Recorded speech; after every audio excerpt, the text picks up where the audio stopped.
নমস্কার দিদি, কোথা থেকে এসেছো? আমি ইচ্ছাপুর থেকেই এসেছি। ইচ্ছাপুর থেকে আসো। দিদি ভাই কিন্তু অনেক দিনই আসে আমাদের দোকানে, অনেকবারই এসছে।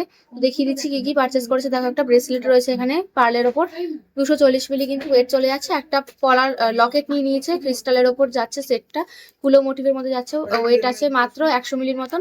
আর এক জোড়া কিন্তু ব্রেসলেট পলা রয়েছে এখানে, লাল কালারের মধ্যে নিয়ে নিয়েছে। 1 গ্রাম 100 মিলি কিন্তু ওয়েট চলে যাচ্ছে। আর দিদিদের কাছে কিন্তু ডিসকাউন্টের কার্ড ছিল, এর জন্য 40% ডিসকাউন্ট পেয়ে গেছে, 2000 টাকার মতো। তো কালেকশন কেমন লাগলো বলো? খুব ভালো। এখানে এখানে কম কম রেটের মধ্যে জিনিস আছে। আচ্ছা, আমরা যেমন বলেছিলাম যে মানে কার্ড থাকলে পরে ডিসকাউন্ট হ্যাঁ, দিচ্ছি, সেরকম পেয়েছো তো? সেরকম পেয়েছি। Thank you. কালেকশন পছন্দ হয়েছে তো? হ্যাঁ, সব খুব মনের মতন পছন্দ, হয়েছে? সব মনের মতন হয়েছে। Thank you. যারা দূর থেকে আমাদের ভিডিওটা দেখছে তাদেরকে তুমি কি বলতে চাইছো? তাদেরকে বলতে যাই, তোমরা আবার এসো, এখানে এসো, খুব কমের মধ্যে পেয়ে যাবে। থ্যাংক ইউ ভিজিট করার জন্য, আবার এসো। হ্যাঁ, তোমরা যারা দূর থেকে দেখছো অবশ্যই ভিজিট করতে পারো JM জুয়েলার্স। স্ক্রিনে দেওয়া নাম্বারে যোগাযোগ করে নিও, আমরা কিন্তু পুরোপুরি গাইড করে নেবো। থ্যাংক ইউ দিদি, আবার আসো। হ্যাঁ ঠিক আছে।